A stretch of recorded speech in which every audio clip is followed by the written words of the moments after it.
দৈনিক প্রথম আলো আজ তাদের প্রধান শিরোনাম করেছে, জাতিসংঘ মানবাধিকার মিশন চালু করছে ঢাকায়, সমঝোতা স্মারক সই, মানবাধিকার সমুন্নত রাখতে প্রশিক্ষণ ও প্রযুক্তিগত সহায়তা দেবে জাতিসংঘ, মিশন চালুর যৌক্তিকতা নিয়ে প্রশ্ন।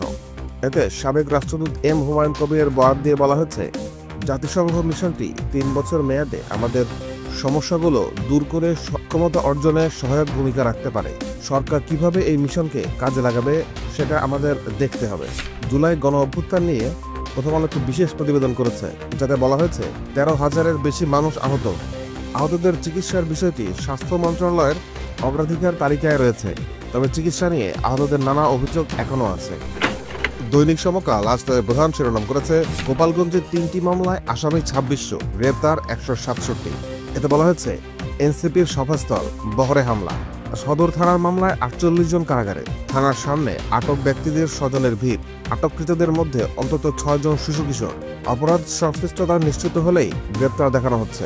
যুক্তরাষ্ট্রের অতিরিক্ত কর আরোপ নিয়ে সমকালের দ্বিতীয় প্রধান শিরোনাম, শুল্কের দর কষাকষিতে যুক্ত হয়েছে শ্রমিক অধিকার, বাংলাদেশ যুক্তরাষ্ট্র আলোচনা, শ্রমিক ইউনিয়ন বিরোধী কাজ ও অন্যান্য শ্রমচর্চা রোধে জরিমানা বাড়াতে হবে, ইপিজেডে শ্রমিক ইউনিয়ন করতে দিতে হবে, প্রতি 3 বছর পর মজুরি পর্যালোচনা করতে হবে।